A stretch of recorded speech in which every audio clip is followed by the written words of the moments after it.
Hello everyone, welcome to JRF School. So yesterday we have discussed about world bank की Brayton would conference हुई थी Washington DC में, जिसके result में हमने दो इंस्टीट्यूशन क्रिएट किए थे, आईएमएफ और आईपीआरडी। तो कल की क्लास में हमने आईपीआरडी को डिस्कस किया था, आज हम आईएमएफ के बारे में बात करेंगे। तो आईएमएफ क्या है? इंटरनेशनल ऑर्गेनाइजेशन है। इसे क्यों क्रिएट किया गया था? क्योंकि वर्ल्ड वॉर सेकेंड के बाद में हमने क्या किया था कि इंटरनेशनल ट्रेड को प्रमोट करना स्टार्ट किया था, जिससे कि हमारी जो इकोनॉमिक कंडीशन है वो थोड़ी सी इम्प्रूव हो सके। इंटरनेशनल ट्रेड की वजह से एक प्रॉब्लम अराइज हुई कि जो एक्सचेंज रेट स्टेबिलिटी है उसको कंट्रोल करने के लिए, उसको स्टेबल करने के लिए हमें एक इंस्टीट्यूशन चाहिए था जो हमें असिस्ट कर सके कि कैसे हम एक्सचेंज रेट को स्टेबल कर सके, इंटरनेशनल ट्रेड को किस तरीके से प्रमोट कर सके, इजीली फैसिलिटेट कर सके between the countries, assistance provide करवा सके हमें, और जो कंट्रीज के बीच में बैलेंस ऑफ पेमेंट को लेके जो डिफिकल्टीज अराइज होती है उसको कैसे डील करना है, कि हमारे डेफिशिएट वगैरह हो जाते हैं तो उसको कैसे डील करना है, उन सबको देखने के लिए हमारे कंट्रीज के बीच में मॉनेटरी कोऑपरेशन क्रिएट करने के लिए आईएमएफ को क्रिएट किया गया था। ठीक है, तो आईएमएफ कब एस्टेब्लिश हुआ था? 27 दिसंबर 1945 में ब्रिटेन वुड कॉन्फ्रेंस में ही दो इंस्टीट्यूशन हमने बनाए थे, तो आईएमएफ भी उनमें से एक था। ये एग्जिस्टेंस में कब आया? 1 मार्च 1947। देखो 1945 में एस्टेब्लिश हुआ और ऑफिशियली एग्जिस्टेंस में 1947 में आया। हेडक्वार्टर वॉशिंगटन डीसी यूएस में है। एक स्पेशलाइज्ड एजेंसी है यूनाइटेड नेशन की। ठीक है, ऑब्जेक्टिव्स क्या क्या है? तो इंटरनेशनल मॉनेटरी कॉर्पोरेशन, जो इंटरनेशनली हम ट्रेड करते हैं, तो जो फंड का मनी का जो हम एक्सचेंज करते हैं, तो दो नेशन के बीच में मॉनेटरी कॉर्पोरेशन को प्रमोट करना ये आईएमएफ करता है। Expansion and balance growth of international trade, globalization होना, इंटरनेशनल दो कंट्रीज के बीच में ट्रेड को फैसिलिटेट करना, ग्रोथ को बढ़ाना और एक्सपेंशन पे ध्यान देना। जो एक्सचेंज रेट में स्टेबिलिटी को प्रमोट करना, असिस्ट करना मल्टीलेटरल सिस्टम ऑफ पेमेंट। दो कंट्रीज की अपनी अपनी करेंसी होती है, अपनी अपनी एक्सचेंज रेट होती है, तो उसके बीच में मल्टीलेटरल सिस्टम एस्टेब्लिश करना। जो बैलेंस ऑफ पेमेंट की वजह से जो प्रॉब्लम क्रिएट होती है डेफिशिएट की, उसमें फाइनेंशियल असिस्टेंस प्रोवाइड करना अपनी मेंबर कंट्रीज को। पॉवर्टी को रिड्यूस करना और हाई लेवल एम्प्लॉयमेंट क्रिएट करना। ठीक है, और जो हमारे सस्टेनेबल गोल्स है उसको ध्यान में रखते हुए सस्टेनेबली हमारी इकोनॉमी को डेवलप करना, ये सारे ऑब्जेक्टिव्स को ध्यान में रखते हुए आईएमएफ बनाया गया था। मेंबर कंट्रीज की बात करें तो आईएमएफ 29 मेंबर्स के साथ स्टार्ट हुआ था। इंडिया भी आईएमएफ का फाउंडिंग मेंबर था। करेंटली आईएमएफ में 190 मेंबर कंट्रीज है। एंडोरा कंट्री जो है वो उसकी अभी 190th मेंबर कंट्री थी। ठीक है, मेंबरशिप जो है ये ओपन है सभी कंट्रीज के लिए, और इंडिया जो है आईएमएफ को वो उसके फाउंडेशन डे से ही क्या है, इंडिया इसका मेंबर है। करते हैं आईएमएफ के फंक्शंस की। तो आईएमएफ के तीन मेन फंक्शन है सर्विलेंस का। फर्स्ट ऑफ ऑल, जो भी हम इकोनॉमिक पॉलिसीज दो कंट्रीज के बीच में ट्रेड को प्रमोट करने के लिए जो भी इकोनॉमिक पॉलिसीज को हम बनाते हैं, वो ये आईएमएफ एज अ सर्वेलेंस का काम करता है कि उन इकोनॉमिक पॉलिसीज वो कंट्री फॉलो कर रही है या नहीं कर रही है। जो भी एक्सचेंज रेट को लेके जो भी प्रैक्टिसेस या जो भी पॉलिसीज आईएमएफ के द्वारा बनाई जाती है, तो ये इसे सर्वेलेंस का काम करता है, निगरानी रखता है कि मेंबर कंट्रीज उन पॉलिसीज को, उन एक्सचेंज रेट प्रैक्टिसेस को फॉलो करें। फाइनेंशियल असिस्टेंस प्रोवाइड करवाता है, ये लोन प्रोवाइड करवाता है वो अपनी मेंबर कंट्रीज को जो बीओपी डिफिकल्टीज फेस करती है, जो भी डेफिशिएट बैलेंस ऑफ पेमेंट की वजह से जो भी डेफिशिएट क्रिएट हो जाता है, तो उन मेंबर कंट्रीज को लोन प्रोवाइड करवाता है, फाइनेंशियल असिस्टेंस प्रोवाइड करवाता है। टेक्निकल असिस्टेंस प्रोवाइड करवाता है, अपनी मेंबर कंट्रीज को एडवाइस देता है, टेक्निकल हेल्प देता है। कैपेसिटी डेवलपमेंट को इम्प्रूव करता है, एम्प्लॉयमेंट क्रिएट करता है, इंस्टीट्यूशंस सेटअप करता है, इकोनॉमिक मैनेजमेंट को इम्प्रूव करने में हेल्प करता है, कलेक्ट करता है डेटा को, उन इकोनॉमिक डेटास को मैगजीन्स में क्या करता है, पब्लिश कराने का काम करता है। तो ये सारे फंक्शंस है जो आईएमएफ मेनली परफॉर्म करता है। इन फंक्शन से आपके पेपर में क्वेश्चन आते हैं, तो इन्हें लर्न कर लेना। रिसोर्सेज की बात करें तो आईएमएफ अपनी मेंबर कंट्रीज को लोन प्रोवाइड करवाता है। तो आईएमएफ के पास वो लोन कहाँ से आता है, तो रिसोर्सेज क्या आईएमएफ के फंड के रिसोर्सेज क्या है। तो सबसे पहले कोटा।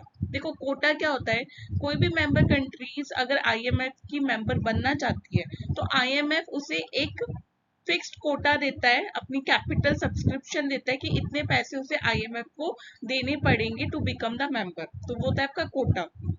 बोरोइंग करता है अपनी मेंबर कंट्रीज से। आईएमएफ भी क्या करता है, अपनी मेंबर कंट्री से बोरो करके उन मेंबर कंट्रीज को देता है जो बीओपी डिफिकल्टीज फेस कर रहे हैं या जिन्हें जरूरत है, ठीक है। या फिर गोल्ड को सेल कर देता है। ये पास्ट में होता था ज्यादातर, तो कि गोल्ड को सेल करके आईएमएफ फंड्स को रेज करता था और फिर अपनी मेंबर कंट्रीज को एज अ लोन प्रोवाइड करवाता था। बात करते हैं कोटा एंड वोटिंग पावर की। तो कोटा क्या है, सब्सक्रिप्शन मनी है जो मेंबर कंट्रीज को आईएमएफ को देना पड़ता है टू बिकम इट्स मेंबर, ठीक है। कोटा क्या होता है, असाइन की हुई मनी। जैसे फॉर एग्जांपल इंडिया को आईएमएफ का मेंबर बनना है, तो आईएमएफ क्या करता है, इंडिया को कोटा देता है। फॉर एग्जांपल 13 करोड़ डॉलर क्या करने इंडिया को देने पड़ेंगे आईएमएफ का मेंबर बनने के लिए, तो वो हो गया कोटा। और कोटा सब्सक्रिप्शन क्या होता है कि इंडिया ने 13 करोड़ रुपए आईएमएफ को दिए टू बिकम इट्स मेंबर, तो वो हो गया कोटा सब्सक्रिप्शन, ठीक है। It determines the countries voting power in the fund. तो जिस कंट्री का सबसे ज्यादा कोटा होगा आईएमएफ में, उसको उतनी ही वोटिंग पावर मिलेगी। तो वोटिंग पावर किस पे बेस्ड है, कोटा पे बेस्ड है। मोर कोटा मोर वोटिंग पावर। तो मेजर डिसीजन रिक्वायर 85% मेजोरिटी। तो जिसके पास ज्यादा मेजोरिटी होगी उसी की डिसीजन आईएमएफ क्या करेगा, एक्सेप्ट करेगा। तो मेजोरिटी के लिए 85% की मेजोरिटी, आपके पास 85% ऑफ टोटल वोट्स होने चाहिए टू बिकम द मेजोरिटी। देखो करंट में यूएस का सबसे ज्यादा कोटा है, तो यूएस के पास सबसे ज्यादा वोटिंग पावर है 16.5%। सेकंड पे आपकी चाइना है, थर्ड पे जापान, फोर्थ पे जर्मनी एंड फिफ्थ पे बाकी सभी। तो आप ये लर्न कर लेना कि यूएस का सबसे ज्यादा कोटा है और यूएस के पास सबसे ज्यादा वोटिंग पावर है इन दी आईएमएफ। सिग्निफिकेंस की बात करें तो ग्लोबल मॉनेटरी स्टेबिलिटी को मेंटेन करने के लिए आईएमएफ हेल्प करता है।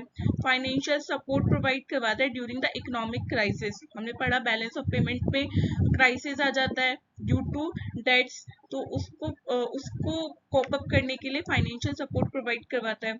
इंटरनेशनल ट्रेड और बैलेंस ग्रोथ को प्रमोट करता है। कोऑपरेशन एनकरेज करता है अमंग द नेशन। तो आईएमएफ एक वाइटल प्ले रोल करता है to promote global economic stability, cooperation and sustainable development among its member country. अब देखते हैं आईएमएफ से रिलेटेड कुछ क्वेश्चन जो आपके एग्जाम्स में पूछे जाते हैं। तो फर्स्ट है आपका, international monetary fund was established under the. तो इंटरनेशनल मॉनेटरी फंड कौन से एग्रीमेंट के अंदर एस्टेब्लिश हुआ था, तो ब्रिटेन वुड कॉन्फ्रेंस के अंदर एस्टेब्लिश हुआ था। IMF officially come into existence, तो हमने पढ़ा अभी कि 1 मार्च 1947 को IMF ऑफिशियली एग्जिस्टेंस हुआ। 1945 में क्रिएट हुआ पर एग्जिस्टेंस ऑफिशियली कब आया, 1947 में। हेडक्वार्टर कहाँ है IMF का, तो हेडक्वार्टर है वॉशिंगटन DC। फोर्थ क्वेश्चन है, which of the following is not a function of IMF। Balance of payment का असिस्टेंस प्रोवाइड करवाता है, एक्सचेंज रेट का सर्वेलेंस देता है, लॉन्ग टर्म इंफ्रास्ट्रक्चर फैसिलिटी। तो इंफ्रास्ट्रक्चर फाइनेंसिंग के लिए जो लॉन्ग टर्म फंड है वो आपका IBRD प्रोवाइड करवाता है, वर्ल्ड बैंक, ठीक है। ये आपका IMF का फंक्शन नहीं है। तो आंसर हो जाएगा, नॉट पूछा है तो C, टेक्निकल असिस्टेंस प्रोवाइड करवाता है। IMF provide financial assistance mainly to overcome, कौन से क्राइसिस को ओवरकम करने के लिए IMF फाइनेंशियल असिस्टेंस प्रोवाइड करवाता है। तो फर्स्ट है आपका budget deficit, trade surplus, balance of payment deficit और रेवेन्यू डिफिशिएट। तो देखो balance, budget deficit, trade surplus, revenue deficit, ये सब बैलेंस ऑफ पेमेंट की पार्ट है। बैलेंस ऑफ पेमेंट की क्राइसिस को कॉप अप करने के लिए IMF फाइनेंशियल असिस्टेंस प्रोवाइड करवाता है। Voting power in IMF is primarily determined by, तो अभी पढ़ा हमने कोटा सब्सक्रिप्शन से वोटिंग पावर डिसाइड होती है, जिसका ज्यादा कोटा उसकी उतनी ज्यादा voting power. Which country has the highest voting share in IMF, तो यूएस का सबसे ज्यादा है 16.5%। Which principle governs IMF lending, कौन सी प्रिंसिपल IMF लैंडिंग को गवर्न करती है? Free grant, conditionality, no repayment, equal loan to every member. तो देखो कंडीशनैलिटी पे होता है, जिसका ज्यादा वोटिंग पावर होगा, जिसका ज्यादा कोटा होगा, उसे ज्यादा IMF की तरफ से लोन मिल जाता है। ठीक है। Principal source of IMF fund is member quota. ठीक है, मेंबर से जो हम कोटा लेते हैं वो उसका प्रिंसिपल सोर्स है IMF का फंड का। और भी सोर्स क्या है? लोन ले लेना अपनी मेंबर कंट्रीज से, या फिर गोल्ड को सेल आउट कर देना।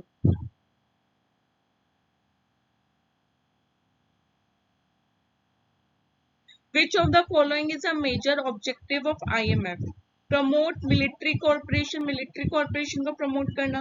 Maintain international monetary stability, जो अपनी member countries है उनमें international monetary stability को maintain करके रखना। टूरिज्म को प्रमोट करना या इंफ्रास्ट्रक्चर प्रोजेक्ट को डेवलप करना। तो इंटरनेशनल मॉनेटरी स्टेबिलिटी को क्या मेंटेन करके रखना, ये IMF का मेजर ऑब्जेक्टिव है। अब बात करते हैं हम वर्ल्ड ट्रेड ऑर्गेनाइजेशन WTO, जो मेंबर कंट्री, जो भी इसकी मेंबर कंट्रीज है उसके बीच में जो ट्रेड होता है उसके रूल्स को डील करने का काम हमारा WTO करता है। तो WTO ग्लोबल इंटरनेशनल ऑर्गेनाइजेशन है, जो क्या जो किस पे डील करता है? जो भी मेंबर कंट्रीज के बीच में हम ट्रेड करते हैं तो उसके क्या रूल्स होंगे, क्या रेगुलेशंस होंगे, किस तरीके से मेंबर कंट्रीज एक दूसरे के बीच में ट्रेड करेंगे जिससे कि हार्मनी भी हो और जो इंटरनेशनल ट्रेड है उसे हम प्रमोट भी कर सके। तो वो सब उस सब को देखने का काम ये ऑर्गेनाइजेशन करती है WTO, world trade organization. World trade organization कब स्टैब्लिश हुआ था? 1 जनवरी 1995 को, और इसका हेडक्वार्टर है जिनेवा स्विट्जरलैंड में। ठीक है। वर्ल्ड ट्रेड ऑर्गेनाइजेशन से पहले हमारे क्या था? General agreement on tariff and trade. पहले ये general agreement tariff and trade था, लेकिन इसमें कुछ कमियां थी, इसलिए इसमें कुछ चेंजेस लाके इसका नाम बदल दिया WTO। 1 जनवरी 1995 को इसका नाम बदल दिया था वर्ल्ड ट्रेड ऑर्गेनाइजेशन। और इससे पहले क्या था? General agreement on tariff and trade 1947 में बना था ये। General agreement on tariff and trade 1947 में बना। इसमें कुछ चेंजेस करने थे, कुछ कमियां थी, तो इसको चेंज करके 1995 में हमने क्या बना दिया? World trade organization. तो इंडिया जो है कैट का भी फाउंडिंग मेंबर था और WTO का भी फाउंडिंग मेंबर कंट्री था। इसका हेडक्वार्टर है आपका Geneva Switzerland. World trade organization का हेडक्वार्टर है जिनेवा स्विट्जरलैंड। ठीक है। हमने पढ़ा था वर्ल्ड बैंक, उसका हेडक्वार्टर था वॉशिंगटन DC। IMF पढ़ा था, उसका भी हेडक्वार्टर है वॉशिंगटन DC। और वर्ल्ड ट्रेड ऑर्गेनाइजेशन का हेडक्वार्टर है जिनेवा स्विट्जरलैंड। इसकी जो हाईएस्ट डिसीजन मेकिंग बॉडी है वो है मिनिस्ट्रियल कॉन्फ्रेंस। मिनिस्ट्रियल कॉन्फ्रेंस इसकी हाईएस्ट डिसीजन मेकिंग बॉडी है। अब देखते हैं किस ऑब्जेक्टिव से हमने वर्ल्ड ट्रेड ऑर्गेनाइजेशन बनाया। Free, fair and rule based international trade. देखो दो कंट्रीज जब ट्रेड कर रही हैं तो उनके बीच में कोई एक ऐसी ऑर्गेनाइजेशन होनी चाहिए जो दोनों कंट्रीज के बीच में ट्रांसपेरेंसी ला सके, फ्री ट्रेड हो सके, फेयर ट्रेड हो सके, रूल बेस्ड ट्रेड हो सके, जिससे कि हार्मनी भी बनी रहे और इंटरनेशनल ट्रेड भी प्रमोट किया जा सके। रेस लिविंग स्टैंडर्ड, जो भी कंट्रीज के बीच में ट्रेड हो रहा है तो उनमें जो रहने वाले पीपल है उनका लिविंग स्टैंडर्ड रेस कर सके, एम्प्लॉयमेंट क्रिएट कर सके। ठीक है। और उनकी जो रियल इनकम है उसको क्या कर सके? ग्रो कर सके, सस्टेनेबल डेवलपमेंट इंश्योर कर सके और एनवायरनमेंट की भी प्रोटेक्शन कर सके। हम ट्रेड करें तो इसका मतलब ये नहीं कि हम एनवायरनमेंट को हार्म पहुंचा के हमारी ग्रोथ करें, ऐसा नहीं। सस्टेनेबल डेवलपमेंट इंश्योर कर सके, डेवलपिंग कंट्रीज को हेल्प कर सके इस ग्लोबल ट्रेडिंग सिस्टम से। जो ग्लोबल ट्रेडिंग सिस्टम हम चला रहे हैं, जिससे जो दो कंट्रीज के बीच में ट्रेड करवा रहे हैं, तो उससे डेवलपिंग कंट्रीज को ज्यादा से ज्यादा बेनिफिट हो सके कि वर्ल्ड ट्रेड ऑर्गेनाइजेशन के ऑब्जेक्टिव्स हैं। हमारा डब्ल्यूटीओ है उसके कुछ बेसिक प्रिंसिपल्स हैं जिस प्रिंसिपल्स पे डब्ल्यूटीओ वर्क करता है। सबसे पहले नॉन डिस्क्रिमिनेशन, ऐसा ना हो कि जो दो मेंबर कंट्रीज हैं उसके बीच में इस तरीके से पॉलिसी बनाई जाए कि किसी एक कंट्री को फेवर किया जाए और दूसरे के साथ डिस्क्रिमिनेशन हो। तो नॉन डिस्क्रिमिनेशन की प्रिंसिपल पे डब्ल्यूटीओ वर्क करता है। मोस्ट फेवर्ड नेशन नहीं होना चाहिए, ऐसा ना हो कि जो पॉलिसीज हमने बनाई है, ट्रेड पॉलिसीज बनाई है, वो किसी एक ही मेंबर कंट्री को फेवर कर रही है, बाकी सबको नुकसान पहुंचा रही है। नहीं, जो भी हमारी पॉलिसीज है, जो भी हमारे ट्रेड है, वो जितनी भी मेंबर कंट्रीज है उनको एक समान क्या होना चाहिए, एडवांटेजेस होना चाहिए। नेशनल ट्रीटमेंट, जो फॉरेन गुड्स है उन्हें भी डोमेस्टिक गुड्स की तरह ही ट्रीट किए जाएंगे। ऐसा ना हो कि जो फॉरेन गुड्स है उनके ऊपर इतनी सब्सिडीज मिल गई है कि वो इतने सस्ते हैं डोमेस्टिक गुड्स से कि डोमेस्टिक गुड्स तो कम्प्लीटली वैनिश ही हो जाए। तो हम क्या करते हैं, फॉरेन गुड्स पे टैक्सेस और ड्यूटीज लगा देते हैं ताकि वो डोमेस्टिक गुड्स की तरह ही क्या हो, कॉम्पिटिटिव हो। जो ट्रेड पॉलिसीज है उनमें ट्रांसपेरेंसी होनी चाहिए, ओपन होना चाहिए, प्रिडिक्टेबल होना चाहिए, फेयर कंपटीशन होना चाहिए मेंबर कंट्रीज के बीच में। ठीक है, तो ये सारे बेसिक प्रिंसिपल्स है जिन पे डब्ल्यूटीओ वर्क करता है। बात करें फंक्शंस की, तो ये एक प्लेटफॉर्म है जो ट्रेड एग्रीमेंट्स पे नेगोशिएट करता है। ठीक है, जो भी ट्रेड एग्रीमेंट्स हो रहे हैं मेंबर कंट्रीज में, तो डब्ल्यूटीओ के थ्रू ही इनके ऊपर नेगोशिएट किया जाता है। ट्रेड एग्रीमेंट को एडमिनिस्टर करता है ये, जो भी ट्रेड से रिलेटेड डिस्प्यूट्स होते हैं उनको सेटल करने का काम करता है। नेशनल ट्रेड पॉलिसी को मॉनिटर करता है, टेक्निकल असिस्टेंस प्रोवाइड करवाता है और कैपेसिटी बिल्डिंग में हेल्प करता है, कोऑपरेट करता है अदर इंटरनेशनल ऑर्गेनाइजेशंस के। तो ये सारे फंक्शंस है जो डब्ल्यूटीओ परफॉर्म करता है। स्ट्रक्चर की बात करें तो जो हाईएस्ट डिसीजन मेकिंग बॉडी है वो मिनिस्ट्रियल कॉन्फ्रेंस है, ये हमने पहले भी डिस्कस कर लिया है। इसके अंडर तीन पॉलिसी आती हैं। First is general council, second dispute settlement body and trade policy review body. जो ये जनरल काउंसिल है इसकी मीटिंग हर 2 साल में एक बार होती है। डिस्प्यूट सेटलमेंट बॉडी जो है वो डिस्प्यूट्स को सेटल करने में हेल्प करती है। जो भी ट्रेड से रिलेटेड डिस्प्यूट्स हो जाते हैं कंट्रीज के बीच में, उनको सेटल करने का काम ये डिस्प्यूट सेटलमेंट बॉडी करती है। और trade policy review body time to time trade policies को रिव्यू करके उनमें चेंजेस किए जाते हैं, सुधार किए जाते हैं, वो काम ये ट्रेड पॉलिसी रिव्यू बॉडी करती है। और उसके नीचे आता है committee on trade in goods, services, trips, agriculture. तो इन अलग अलग डिपार्टमेंट के लिए अलग अलग कमेटी बनाई जाती है और इनके सबसे ऊपर होता है मिनिस्ट्रियल कॉन्फ्रेंस जो हाईएस्ट डिसीजन मेकिंग बॉडी होता है डब्ल्यूटीओ में। यूजीसी नेट कॉमर्स में ये एक बार क्वेश्चन पूछा जा चुका है कि डब्ल्यूटीओ की हाईएस्ट डिसीजन मेकिंग बॉडी कौन है, तो इट इज मिनिस्ट्रियल कॉन्फ्रेंस। तो ये इंपॉर्टेंट है, मार्क कर लेना। कुछ इंपॉर्टेंट एग्रीमेंट्स हैं डब्ल्यूटीओ के, तो गैट जो 1994 में बना, ये ट्रेड इन गुड्स के ऊपर क्या है आपका पॉलिसीज बनाता है। गैट्स जो है वो सर्विसेज को डील करता है। ट्रिप्स जो है वो इंटेलेक्चुअल प्रॉपर्टी राइट से रिलेटेड जो है एस्पेक्ट्स है उनमें डील करता है। एओ है एग्रीमेंट ऑन एग्रीकल्चर, इसके भी 3 एस्पेक्ट्स हैं। Agreement on agriculture easily accessible होने चाहिए, ठीक है, कॉम्पिटिटिव होने चाहिए। तो ये एग्रीमेंट ऑन एग्रीकल्चर डब्ल्यूटीओ के अंदर ही आता है। Subsidies and countervailing measures, मैंने बोला ना जो आपके फॉरेन गुड्स होते हैं उनको प्रमोट करने के लिए, एक्सपोर्ट्स को प्रमोट करने के लिए गवर्नमेंट क्या करती है, सब्सिडीज प्रोवाइड करवाती है। वो सब्सिडीज कई बार इतनी ज्यादा हो जाती हैं कि जो डोमेस्टिक गुड्स के प्राइसेस है उनसे भी वो बहुत लो होते हैं। तो डोमेस्टिक गुड्स को, डोमेस्टिक मार्केट को प्रोटेक्ट करने के लिए गवर्नमेंट क्या करती है, इन गुड्स पे काउंटर वेलिंग ड्यूटीज लगा देती है, इन गुड्स पे टैरिफ लगा देती है, जिससे जो डोमेस्टिक मार्केट है उसे भी बचाया जा सके और एक फेयर कंपटीशन क्या हो सके, क्रिएट हो सके। तो ये सब भी डब्ल्यूटीओ के अंडर आते हैं।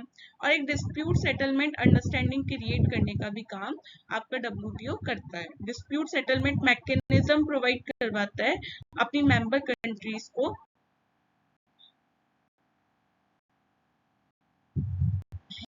इंपोर्टेंस ऑफ डब्ल्यूटीओ की, रूल बेस्ड सिस्टम प्रोवाइड करवाता है फॉर इंटरनेशनल ट्रेड, रिड्यूस करता है ट्रेड बैरियर्स को और प्रमोट करता है ग्लोबल इंटीग्रेशन को। जो भी ट्रेड बैरियर्स है उसको रिड्यूस करने का काम भी WTO करवाता है और ग्लोबल इंटीग्रेशन को प्रमोट करता है, इकोनॉमिक ग्रोथ एनकरेज करता है, एम्प्लॉयमेंट क्रिएट करता है, डेवलपमेंट करता है, right of member to dispute settlement, जो भी डिस्प्यूट्स हो जाते हैं मेंबर्स के बीच में, मेंबर कंट्रीज के बीच में, उनको प्रोटेक्ट करता है, उनको सेटल करता है, और डेवलपिंग कंट्रीज को सपोर्ट करता है थ्रू टेक्निकल असिस्टेंस। तो ये सारी इंपॉर्टेंस है WTO के। राइट नाउ WTO में 169 मेंबर कंट्रीज है, ठीक है, ये भी इंपॉर्टेंट है, लर्न कर लेना। अब कुछ क्वेश्चंस डिस्कस करते हैं। World trade organization came into existence, कब आया था वर्ल्ड ट्रेड ऑर्गेनाइजेशन? 1 जनवरी 1995 में। WTO was established as a result of, WTO के या फिर गैट के भी कुछ राउंड्स होते थे, तो WTO कौन से राउंड में आके एस्टेब्लिश हुआ? तो WTO उरुग्वे राउंड में WTO का क्या हुआ था? क्रिएशन हुआ था। उरुग्वे राउंड आपका 1986 से 1994 तक चला और 1995 में आपका WTO आ गया था। जो दोहा राउंड है वो सबसे रीसेंट राउंड है, ये भी इम्पोर्टेंट है, ये भी पूछा जाता है कि जो WTO का सबसे रीसेंट राउंड कौन सा है, तो वो है आपका दोहा राउंड, ठीक है। हेडक्वार्टर कहाँ है WTO का? तो वो है आपका जिनेवा, स्विट्जरलैंड में। वॉशिंगटन DC में किसका है, हमने पढ़ा था ना, वो है आपका IBRD का और IMF का। तो IBRD और IMF का जो हेडक्वार्टर है वो है वॉशिंगटन DC और WTO का कहाँ है? जिनेवा, स्विट्जरलैंड में। कौन सा एग्रीमेंट डील करता है trade in service under WTO? देखो, ट्रिप्स तो आपका इंटेलेक्चुअल प्रॉपर्टी राइट के लिए, GATS general agreement on trade in service, ये एग्रीमेंट आपका सर्विसेज के लिए डील करता है। AO है आपका एग्रीमेंट ऑन एग्रीकल्चर के लिए। Which principle require equal treatment to all WTO member? तो WTO member को सब इक्वल ट्रीट करे, वो कौन सा प्रिंसिपल है आपका? वो है आपका मोस्ट फेवर्ड नेशन, की कोई भी मोस्ट फेवर्ड नेशन नहीं होगा, सभी कंट्रीज को इक्वल ट्रीटमेंट दिया जाएगा। रेसिप्रोसिटी क्या होता है? जो WTO है वो रेसिप्रोसिटी प्रिंसिपल पे वर्क करता है, मतलब जो म्यूचुअली जो टैरिफ बैरियर्स हैं उनको क्या करेंगे? लोअर करेंगे, ताकि जो ट्रेड है वो क्या हो जाए? इजी हो जाए। अगर कंट्री A ने किसी भी गुड्स पे टैरिफ को लो कर रखा है तो कंट्री B भी उसे इक्वली नेगोशिएट करके देगी, किसी और कमोडिटी पे क्या करके देगी? टैरिफ को लोअर करके देंगे। इससे क्या होगा? मेंबर कंट्रीज के बीच में जो ट्रेड है वो इजी हो जाता है, तो उसे हम बोलते हैं रेसिप्रोसिटी, ठीक है। आई होप आपको सेशन पसंद आया होगा। हमने दो इम्पोर्टेंट इंस्टीट्यूशंस को डिस्कस किया, क्वेश्चंस डिस्कस किए, IMF और WTO। अगर आपको कोई भी डाउट है तो कमेंट बॉक्स में मुझे जरूर बताइएगा और अपने फीडबैक्स भी बताइएगा। आई होप अगर सेशन अच्छा लगा हो और ऐसे ही सेशन आपको चाहिए हो तो please like, share and subscribe. Thank you so much.